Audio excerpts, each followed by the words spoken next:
This is my response to BionicDance's video that she made in response to a video that I made asking the question, what do atheists believe happens after you die?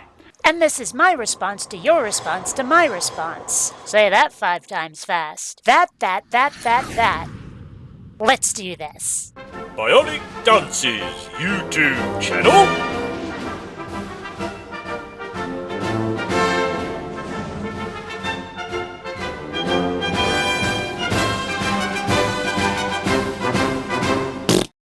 Greetings, fellow space travelers. BionicDance here. If you haven't watched my first response to this guy, what's wrong with you? Go do it. But to summarize, Dude Boy here says that your soul lives on. I said that's magical mumbo-jumbo with no basis in fact, and that when you die, you're worm food. There's more to it than that, but this is what you need to know to not be lost here. For me, none of this is a debate. For me, this is a collaboration. For me, this is a conversation. For me, this is my way of understanding other people's perspectives better, because we're all limited by our own perspective to some degree. Well, for me, this is a debate. I explain it a lot, but I guess I have to again. I argue against religion not only because I think it's untrue, but because too many religious adherents use their faith as an excuse to mistreat others, to put it mildly. I argue against religion in self-defense, so yes, in essence, I am, in fact, trying to show people how their perspective has no basis in reality and should be abandoned, you included. By the way, my name is Nick Shell. I'm a real human being. I live in the Nashville, Tennessee area. Oh, fine. I'll stop calling you Dude Boy. Assuming I remember, my capacity for names is not great. It's part of that whole needing brain surgery thing. My name is Kate. Call me Katie and you die. Just saying. What I should have asked was this. What do atheists hypothesize on consciousness after the brain physically dies and not related to physical existence? So in other words, as a Christian, I have no belief in the fact, in this idea that your identity and existence are strictly tied down to a physical body. Christians don't believe that. We believe that beyond what you can physically see and prove with evidence, it's like a whole other dimension beyond this one that coexists. Almost like with the Upside Down on Stranger Things. We all love Stranger Things, right? It's like that in a way, but I cannot prove to you that this dimension exists beyond what we can scientifically prove. I can't do that. And therein lies the problem. If you can't prove it, or even show that it's likely, why should I even consider believing it? There's this story about a dude named Laplace, long-ass time ago, who came up with an explanation for how the universe works, and he presented it to Napoleon. And Nappy says to him, "This is awesome, I love it, but where's the creator?" And Laplace tells him, "My lord, I had no need of that hypothesis. I not only don't see God in the world, I don't see a need for him to explain anything. So on what basis should I postulate his existence? And why should you?" Theists have this tendency to use faith, to believe that things exist without hard data, and even see that as a virtue. As far as I can see, the difference between faith in the existence of a God and pretending that one exists is that faith is having convinced yourself that your imaginary friend is real. Okay, so no, you can't physically prove any of that. You cannot prove that with science, right? And so that's why ultimately we don't have to have this intelligent conversation beyond that. Either you are able to be open-minded to the fact that beyond what you can prove, there's a whole other world existing, or you say, no way, that's fairy tales, I'm not buying into that.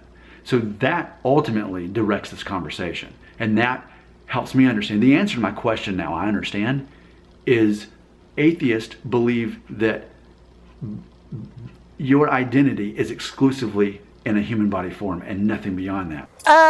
Technically, no. See, atheism is the absence of belief in any gods. That's it.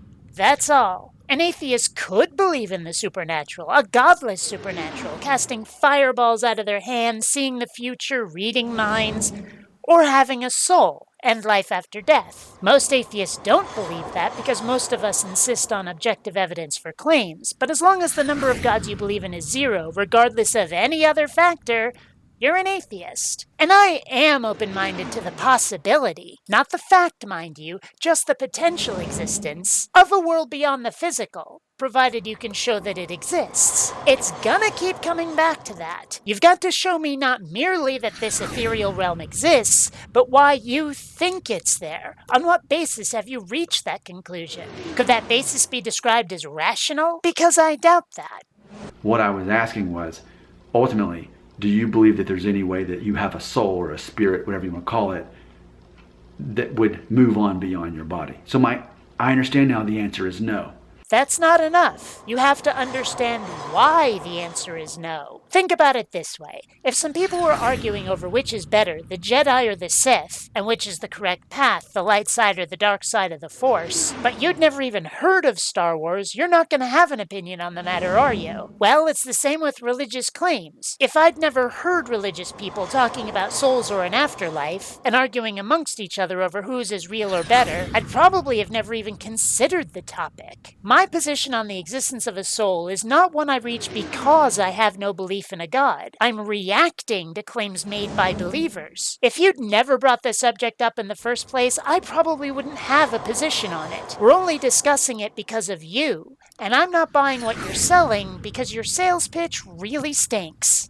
Going back to the timeline here, BionicDance had used the word evidence at 2:05, going on at 2:20 to say, I don't believe anything. She instead focused on the word hypothesis. Let's talk about that word. That is a supposition or proposed explanation made on the basis of a limited evidence as a starting point for further investigation. So with that being said, I can totally understand how an atheist would not even think about this concept. It'd be wasted thoughts to even consider that there is anything beyond what we can physically prove. This whole idea of a spiritual realm is completely laughable and ridiculous because we can't prove it. And this is again a fundamental misunderstanding of what it means to form a hypothesis. Theists will often point to bits of their scripture and seemingly similar things they can find in the real world and say, see, that's evidence that my book is true and thus that my God is real. Crude that it may be, that is a hypothesis, and many have been considered, if only to be discarded as ultimately baseless assertions. It'd be a good idea to stop trying to paint this as a black or white, two sides of the same coin kind of situation here. Atheists are not like theists, only without a God, and that's a concept that God-botherers have a tendency to not even consider, much less grasp. It seems alien to their mindset that people don't reach their position in a similar manner, even if the conclusion is different. Faith is not a factor for an atheist, not the way it is for a theist. Moving on, she had brought up waking up from an 8-hour anesthesia from a brain surgery she had around the 4 minutes, saying that the brain is us, asking if that brain surgery was evidence, basically like her brain was off during that time and she didn't remember any of it. She went on to say the brain is the person. So again, that reflects someone who does not believe in a soul. And to that, I totally, immediately agree with you. Your physical body completely ends the moment your physical body dies. It does not exist if the brain is dead. I totally agree on that. It's more than just that.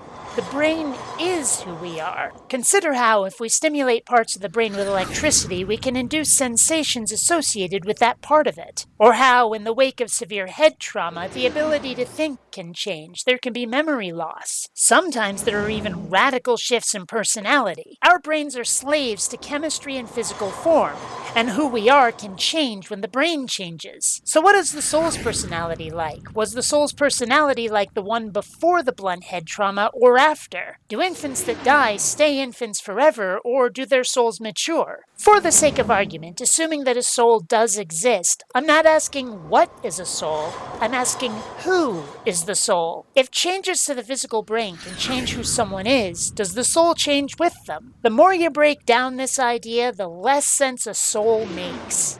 If 5.5 minutes into her video, she asked, can I prove a life beyond the brain physically? My answer is definitely no, because again, this goes on, either you believe you have a soul or you don't.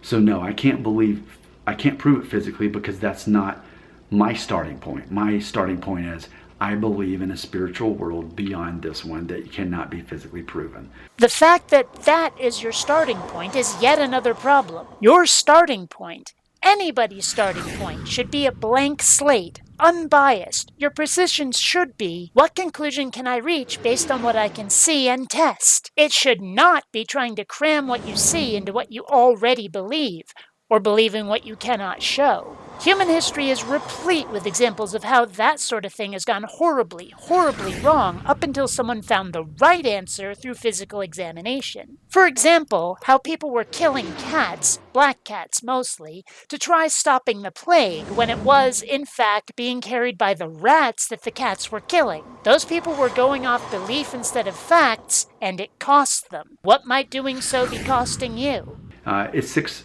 minutes and 23. She's saying that she wants to replace faith, which is what I have, replace that with data. Data.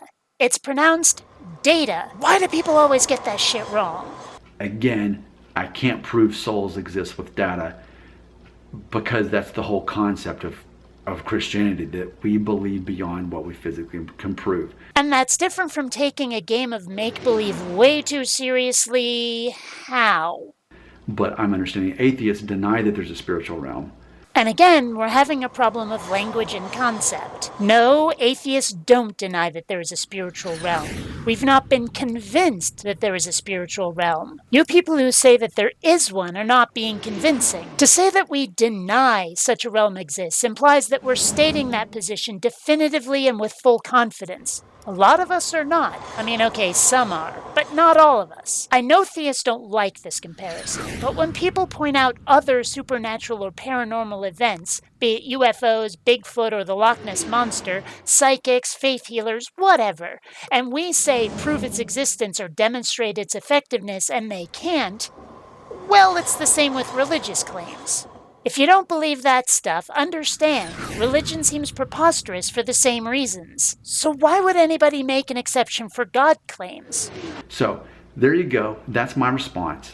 It's an honor for you to have made this video in response to me, and I'd love to keep these videos going. My plan is to keep these going as long as you keep going and responding to my videos, BionicDance. Again, very honored. Well, here's the problem with keeping it going. I find I'm repeating myself.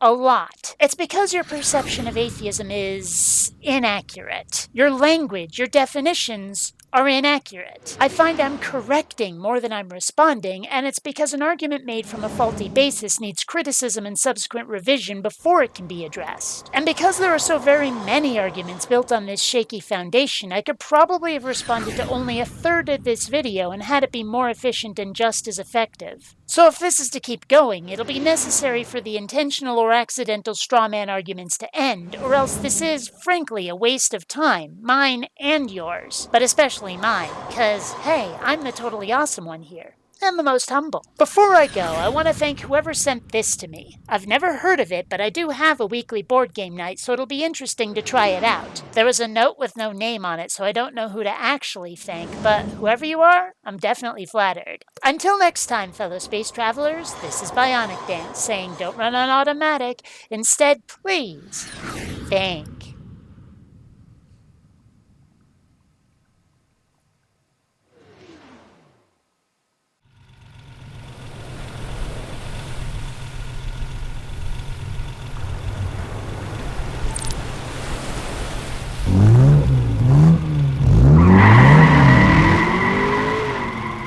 Even YouTubers need Ferraris.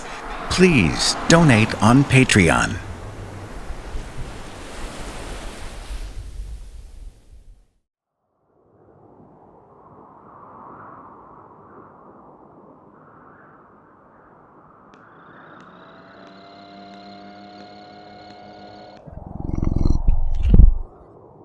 Well, whoever that is, she's got to get by us. Go get her, Sandra!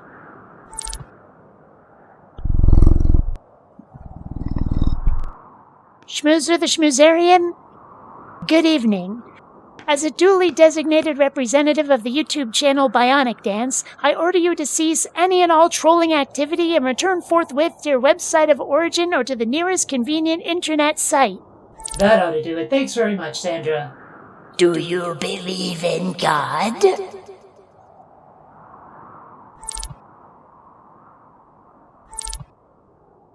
No? Then subscribe!